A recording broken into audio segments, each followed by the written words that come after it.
Previously, Netherfield is taken by a young man of large fortune from the north of England. Single, my dear, to be sure.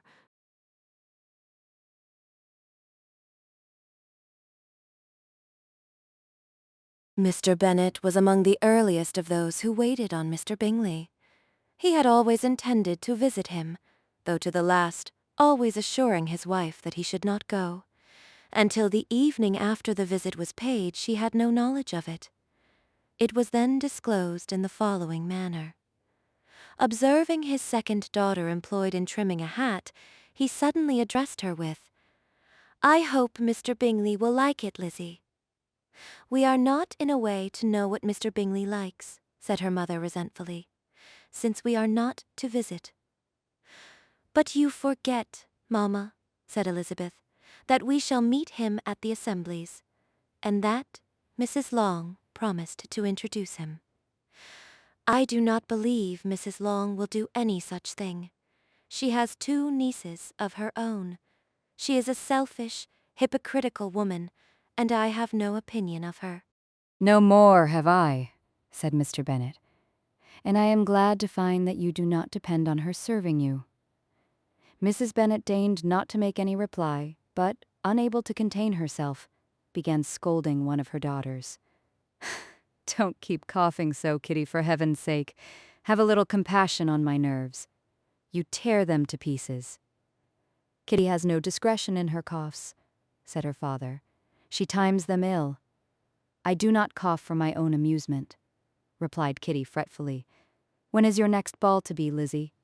"Tomorrow fortnight." "Aye, so it is," cried her mother, "and Mrs. Long does not come back till the day before, so it will be impossible for her to introduce him, for she will not know him herself." "Then, my dear, you may have the advantage of your friend, and introduce Mr. Bingley to her." "Possible, Mr. Bennet. Impossible, when I am not acquainted with him myself. How can you be so teasing? I honor your circumspection. A fortnight's acquaintance is certainly very little. One cannot know what a man really is by the end of a fortnight. But if we do not venture, somebody else will.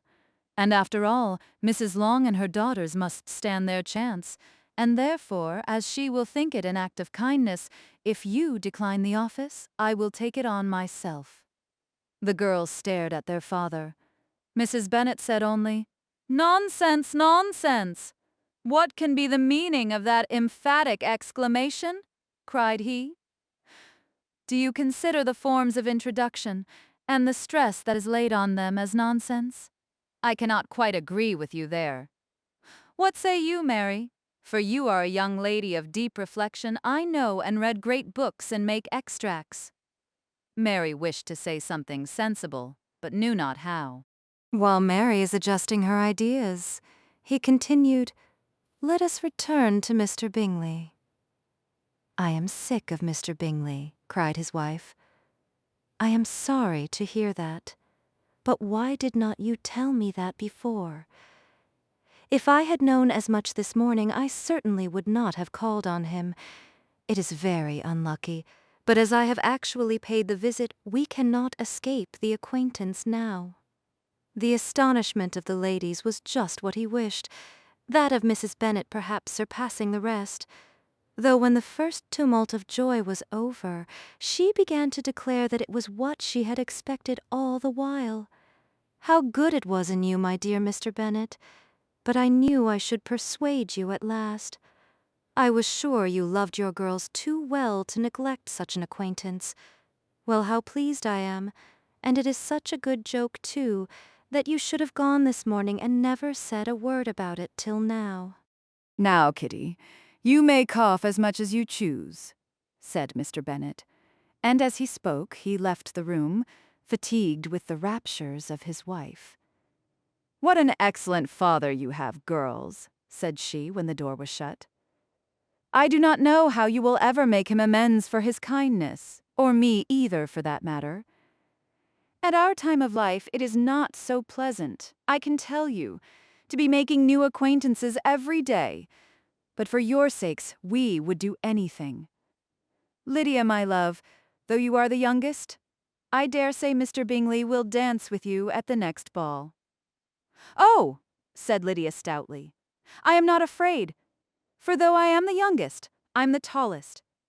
The rest of the evening was spent in conjecturing how soon he would return Mr. Bennet's visit, and determining when they should ask him to dinner.